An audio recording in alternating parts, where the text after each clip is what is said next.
the whole exercise program falls right to the bottom and I suppose I can squeeze in X number of days. No, it's gotta become a priority in your life.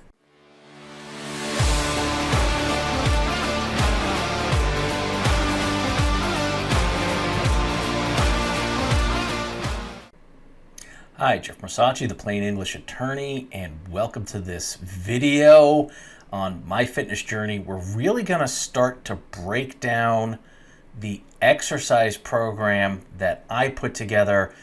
I was really struggling for a while trying to figure out the best way to do this, and I ended up coming across this excellent video by Joanna Soh. This is what I wish I had seen and gone through before I started the fitness journey. It really did kind of break things down. Now, some of the things I did, some of the things I didn't do, there were some great tips in there that I'm actually going to start doing going forward. But we're going to go ahead and break this down. Now, this is probably going to be several videos just because there's so much that I want to cover. So we may be looking through this video, but I'm going to make sure we put a link to the full video in the description so that you have the opportunity to view the whole thing if you want. I'm definitely going to be looking into more of the videos. So let's go ahead and jump right into it.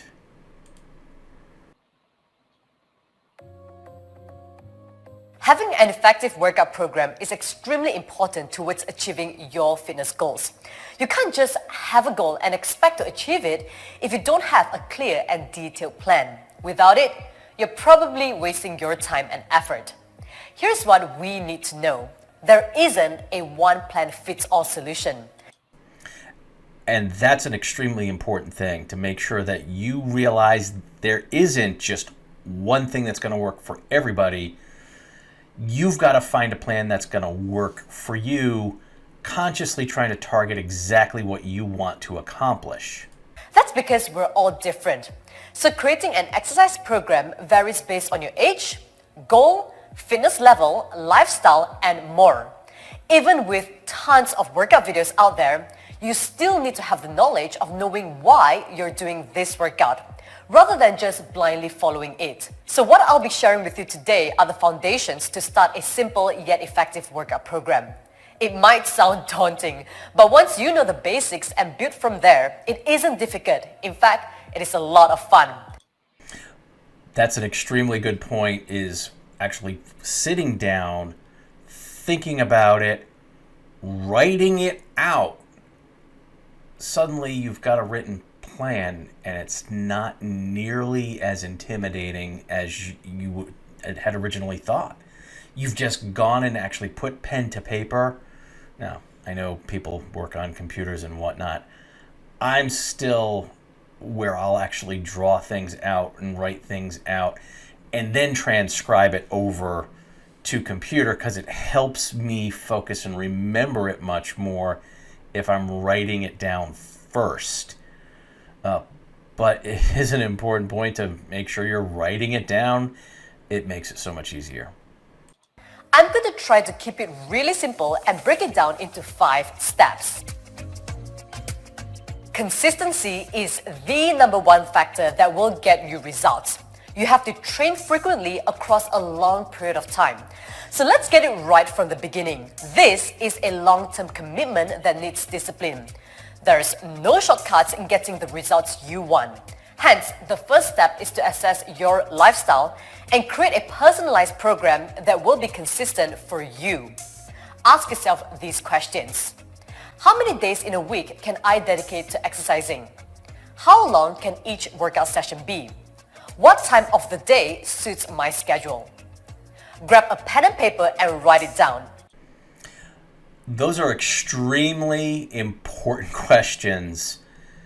How many days can you do it? How long is each session? What time of the day works best for you? But the most important thing is you need to make this a priority. You can't just say, well, okay, I've got this whole busy schedule. I need to do all of this stuff. The whole exercise program falls right to the bottom, and I suppose I can squeeze in X number of days. No, it's gotta become a priority in your life. And more than 3 years ago, that's exactly what I did. I have so many things going on with the law office, with putting together the videos and the courses and the marketing for all of it and everything else that I'm doing. I've got the Durham Bulls baseball games, about half the year. That takes up an awful lot of evenings. It's very busy. It becomes very easy to push it off and put the priority at the bottom. But this really needs to be up there with family, work, eating. It's gotta be one of the essential things that you do. If you've got an hour or two every evening to just watch TV and unwind, if you've got that in your list but you don't have time to work out, it's a matter of priority. You've really got to put that to the top and commit to, when you say, here's what I'm going to do and when I'm going to do it. For exercise, that's what you have to do.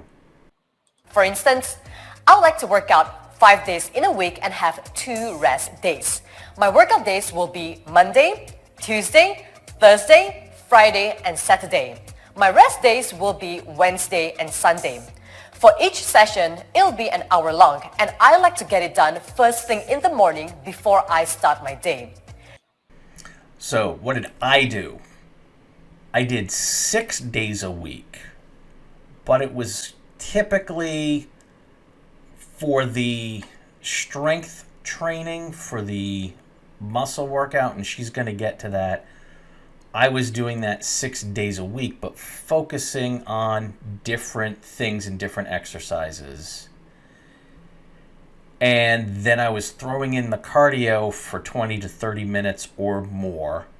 And I was doing it all at once. And it was starting to take a bad toll on me. And then what I decided was, all right, I'm just going to do the muscle workouts in the order that I had them, 6 days a week, and then I would go back to the gym in the afternoon and make sure I had at least 3 days a week that I was committing to the cardio portion of it. And I was trying to do about 45 minutes. Basically, if I had a good TV episode, I'd just go through the whole thing. So I'd download it to my phone, watch it, and just go through that episode. And it really made the time pass. But I really did have to schedule it out the right way and find what worked for me. So I guess that's an important point, is once you write it down, if you're going to find something that works better, go ahead and change it. That's what I did. Be specific and realistic, because we want this to be a doable plan, not something which you'll give yourself excuses down the road. If you can dedicate 1 hour every day, that's great. But if you're tied down to work and family commitments and can only spare 20 to 30 minutes a day, that's absolutely fine as well. Working out for a longer period of time doesn't necessarily equate to better or quicker results. Rather, it's about how consistent and efficient your workout is in order to achieve results. I've known of so many success stories from people who can only spare 20 to 30 minutes a day doing the fewer workouts. But because they were consistent, they saw results. Now that is particularly true of things like fat loss and leaning up muscle. At least that's what I found for me.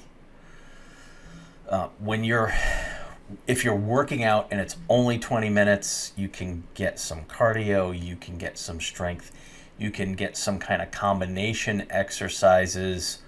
30 minutes, great. That's going to help you pull, it's going to help you lean out. It's going to help you lose the fat. If you are looking to build muscle, the 20 to 30 minutes, considering you've got rest periods in between in order to build that stuff up, that's going to end up taking more than 20 to 30 minutes, especially if you're also needing to get cardio in, and we all should be getting some cardio in. So just make sure you're being realistic when you're planning things out. If it's, I want to build muscle, I want to get bigger in the muscle category, even as I'm losing weight, you're going to have to devote more time to that. Again, it's coming down to priorities. And I know she's trying to make it doable. Look, if you can only spare that. Look, I look at the workouts as a higher priority than a lot of the other things that may be in there.